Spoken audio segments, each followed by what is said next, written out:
بسم اللہ الرحمن الرحیم۔ السلام علیکم ناظرین مزید اپڈیٹس کے ساتھ آپ کی خدمت میں ایک بار پھر حاضر ہیں۔ ناظرین، مشتاق احمد یوسفی صاحب ہمارے ملک کے معروف شخصیت تھے۔ انہوں نے ایک بات بڑی باکمال کی تھی، ویسے تو انہوں نے بہت ہی باکمال باتیں ظرافت میں کی۔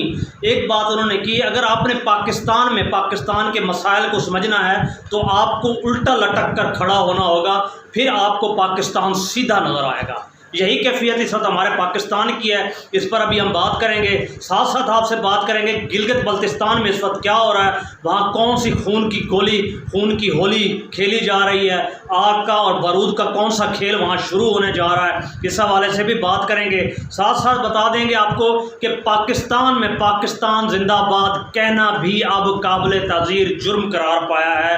ناظرین، اس پر بھی بات کریں گے اور ساتھ ساتھ اس بات کے اوپر بھی بات کریں گے کہ عارف الوی صاحب عمران خان کے لیے کس قدر ضروری ہو چکے ہیں، ابھی ان کا تازہ ترین اقدام کیا ہے۔ ناظرین، مزید اپڈیٹس اس وقت یہ ہے کہ عارف الوی صاحب نے اس وقت ایک ہومیوپیتھک قسم کی سٹیٹمنٹ دی ہے۔ 6 نومبر الیکشن کی ڈیٹ ختم ہو رہی ہے، interim set up should be off. اب یعنی یہ کہا بھی نہیں اور کچھ کہہ بھی گئے، یہ وہی بات ہے جو چند دن پہلے 2 شخصیات نے ملاقات کی ان کے ساتھ، تو اسی طرح کا ویسے بیان آیا۔ دبنگ نہیں، لیکن کچھ لوگوں کا کہنا ہے یہ تاریخ دی ہے، کچھ لوگوں کا کہنا ہے انہوں نے تنبیہ کی ہے کہ 6 تاریخ کو جناب آپ کی گورنمنٹ ختم ہو رہی ہے، لہٰذا الیکشن کروائیں، کسی قسم کا آرڈر نہیں دیا گیا۔ بہرحال اب دیکھتے ہیں آنے والے دنوں میں حالات کون سا رخ اختیار کرتے ہیں اور کیا صورتحال بنتی ہے، یہی ہم کہہ سکتے ہیں۔ آپ کو اس کے ساتھ ساتھ یہ بھی بتاتے چلیں کہ اس وقت انٹرم سیٹم کے اندر جناب فواد حسن فواد کو جو ڈالا گیا ہے، یہ میاں نواز شریف صاحب کے حوالے سے ڈالا گیا ہے، یعنی PMLN اس سسٹم کے اندر داخل رہے گی اور اس پورے سسٹم کو سپروائز کرے گی۔ ساتھ ساتھ آپ کو یہ بھی بتاتے چلیں کہ نیب کے چیئرمین، ڈپٹی چیئرمین اور یہ سب لوگ جو مستعفی ہوئے ہیں، انہوں نے ایک بیان دیا ہے کہ ہم عمران خان کے خلاف کسی طرح کا کیس نہیں بنائیں گے، نہ معاون بنیں گے۔ اب لہٰذا آرمی کے اہلکار یعنی میجر جنرل لگا دیے گئے ہیں، دیکھیں وہ آنے والے دنوں میں کیا حالت کرتے ہیں۔ اور جو PDM کی صورتحال ہے وہ اپنے آئینی کام سے ہٹ کر قانون سازی کر رہی ہے، جو کہ اس کی حدود میں نہیں آتا۔ کیفیت کا عالم تو جناب یہ ہے کہ اس وقت ہمارے کاکڑ صاحب کہہ رہے ہیں کہ IMF پروگرام پروسیڈ کرے گا۔ ان باتوں سے یہی دکھتا ہے کہ ان کا رہنے کا پروگرام طویل عرصے کا ہے۔ اس کی وجہ ہم آپ کو یہ بتاتے ہیں، انہوں نے اگزامپل دی جنرل سیسی مصر کے کہ وہاں پر بھی IMF دے رہا ہے پیسے، کتنے سالوں سے وہ موجود ہے، یعنی ان کا پروگرام فیب میں بھی شاید نہ کروانے کا ہو الیکشن۔ صورتحال یہ ہے کیونکہ مارچ میں رمضان المبارک ہے، اپریل میں پھر شاید نیا مہینہ آئے گا، امکانات اس وقت اس صورتحال کے نظر آ رہے ہیں۔ دوسرا اس کے ساتھ ساتھ آپ کو یہ بھی بتائیں، گوادر کے اندر اس وقت جناب صاحب آپ کے امریکی سفیر نے آج دورہ کیا ہے۔ یہی وجہ ہے کہ آج چائنا کا نیا سفیر 6 مہینوں کے بعد پاکستان میں آ چکا ہے۔ ہم نے آپ سے کل بھی بات کی تھی کہ چائنا کا 67 بلین پاکستان میں انویسٹ ہوا ہے، وہ ایسے نہیں بیٹھے گا G20 کانفرنس کے بعد۔ یقینی طور پر آج انہوں نے ایکشن لیا اور اس کا اگلا لاہے عمل آپ کے سامنے آئے گا آنے والے چند دنوں میں۔ بہرحال ابھی تو ضرورت یہ ہے کہ PDM ہو اور ہماری اسٹیبلشمنٹ ہو، ان کی ایک ہی ضرورت ہے، کسی نہ کسی طریقے سے عمران خان کو باہر نکالا جائے، کوئی نہ کوئی ایسا وے بنے کہ عمران خان کو باہر نکالا جائے اور سسٹم کو لے کر چلایا جائے۔ لیکن سب سے بڑا ایشو اس وقت معیشت بن چکی ہے۔ معیشت کا عالم یہ ہے کہ جنرل صاحب نے جو بیڑا اٹھایا ہے معیشت کے حوالے سے، اس وقت ڈالر 300 روپے پہ تو آ چکا ہے۔ ساتھ ساتھ آج یہ بھی کہا جا رہا ہے کہ 10 کروڑ نقلی یا جعلی بجلی کے یونٹ جو چوری ہوتے تھے وہ بھی پکڑی گئی ہے۔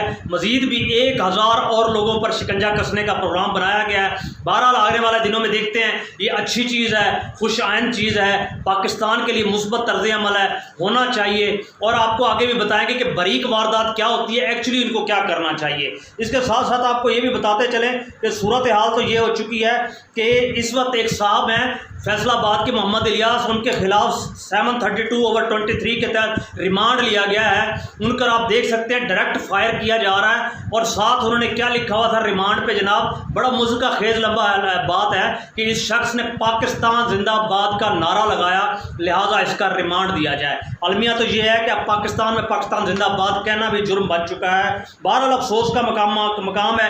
الیکشن کمیشن آف پاکستان کیا کہہ رہا ہے، وہی مشترکہ مفادات کونسل جس پر PDM نے سائن کیے تھے الیکشن کمیشن کرے گا۔ الیکشن کمیشن جواز یہ دے رہا ہے الوی صاحب کے کہنے کے بعد، ہلکا بندیاں کرنی ہیں، سسٹم ہے، بنانا ہے، کمپائل کرنا ہے، وقت چاہیے، سرمایہ چاہیے، وغیرہ وغیرہ، یعنی آپ کا الیکشن کمیشن تیار ہی نہیں ہے۔ اور اس کے ساتھ ساتھ آپ کو یہ بھی بتاتے چلیں ناظرین، گلگت بلتستان میں جو صورتحال بن چکی ہے تھوڑا سا باریک واردات ہے، باریکی میں آپ سمجھیے گا۔ ہمارے جناب صاحب آپ دیکھیں تو فاطمہ جناح کی باڈی جب آئی پوسٹ مارٹم ہوا تو ان کے جسم پر بھی تشدد کے نشان تھے، آپ لیاقت علی خان کی کیفیت کو سمجھیں تو ان کو جس شخص نے گولی ماری تھی اس کے سارے خاندان کو ایبٹ آباد سے نکال کر امریکن شہریت دی گئی. یعنی کون لوگ اس کام میں شریک کار تھے؟ ایوب خان ہو، سیٹو سینٹو کا معاہدہ ہو، آگے ضیاء الحق صاحب ہوں تو چارلی ولسن کو بلائیں کولڈ وار میں لے کے آئیں، آگے مشرف صاحب ہوں تو نیا پاکستان کو وہ لے کر آ جاتے ہیں، ابھی جو ہمارے موجودہ صاحب ہیں وہ رجیم چینج کو لا رہے ہیں، احتساب کی بات کر رہے ہیں. یعنی ہر ایک شخص نا نعرہ لے کر آ رہا ہے، ایک بات لے کر آ رہا ہے. آپ کو بتائیں جو کوہستان میں جنرل فیض حمید صاحب نے دھکا دیا تھا تمام ٹی ٹی پی کو، آج طالبان سوال کرتے ہیں آپ نے 5000 لوگوں کو واپس کیوں آنے دیا، اریسٹ کیوں نہیں کیا؟ یہ بہت بڑا سوال ہے جو پوری دنیا پوچھ رہی ہے.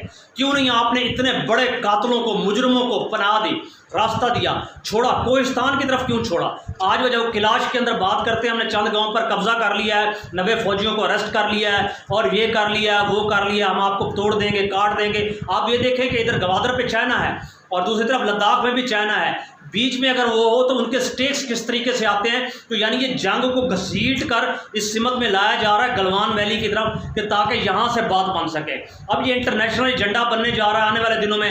آپ دیکھیں گے کہ یہاں جو ہے بہت بڑی جنگ نئی صورت اور نئی صورت حال میں ہوگی. پہاڑی علاقہ ہے اور یہ آپ کا جو کارگل تک کا راستہ ہے وہاں پر کس طرح راہ ہموار ہوتی ہے، کیونکہ وہاں کے لوگ تو ایک ہی بات کر رہے ہیں جو آج کشمیر میں بھی، گلگت بلتستان میں بھی آوازیں اٹھی، ہمیں پاکستان سے علیحدہ کر دیجیے، انڈیا کے ساتھ جانے دیں. یہ وہی بات ہے جو وی کے سنگھ نے بات کی انڈیا کے آرمی چیف نے. اب کشمیر کو، بلتستان کو ہم جنگ نہیں لڑیں گے، پاکستان ہمیں خود پیش کرے گا پلیٹ میں رکھ کر. حالات اور آوازیں اسی طرف ہے اور یہ انتہائی خطرناک صورتحال ہے. ہمیں اس چیز میں سوچنا ہوگا.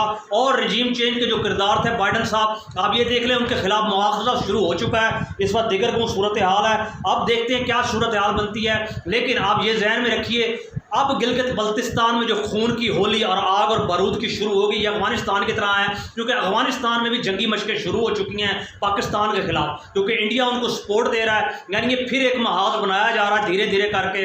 اور آپ عاصم منیر صاحب کو ایسے نہ سمجھیے، آنے والے دنوں میں آپ دیکھیں گے کہ ہونا کیا جا رہا ہے. اور ساتھ آپ کے اس کو یہ بھی بتاتے چلیں کہ صورتحال مزید خراب سے خراب تر تو یہ ہو چکی ہے کہ قائرہ صاحب کہہ رہے ہیں تشدد ریاست کا حق ہے. واہ کیا بیان دیا، ایک وزارت لے کر یہ بیان دے دیا ہے. اور سب سے بڑی چیز جو آخری بات آپ کو بتائیں، جو کل ہم نے بات کی تھی آپ کو، یہ جو G20 کانفرنس ہے، یہ جو برجنگ ہو رہی ہے اسرائیل کے حوالے سے ہو رہے ہیں. اسرائیل کا آفیشیل دورہ نائب وزیر خارجہ جن کا نام عامر ویس ہے وہ تشریف لے آئے ہیں آفیشیل وزٹ پر سعودی عربیہ میں پورے پروٹوکول کے ساتھ. اب یہ کوشش ہو رہی ہے، اس بات کو ذہن نشین کر لیجئے، پاکستان اور سعودی عرب کو اسرائیل کے نیچے لانا ہے. یہ ساری سمتیں ادھر جا رہی ہیں اور ملک میں ڈالر لانے کے لیے آگ اور بارود کا کھیل بہت ضروری ہے جس کی پوری کوشش کی جا رہی ہے. اور اس وقت یہ کھیل گلگت بلتستان کے لاس کوہستان اور اس طرف کیا جا رہا ہے. تورخم بارڈر ویسے بھی بند ہے، آنے والے دنوں میں آپ کی اس کے بارے میں بھی آپ کو اچھی خبریں آنا شروع ہو جائیں گی کیا صورتحال ہے. مزید اپڈیٹس کے ساتھ پھر حاضر ہوں گے. اپنا خیال رکھیے گا. السلام علیکم.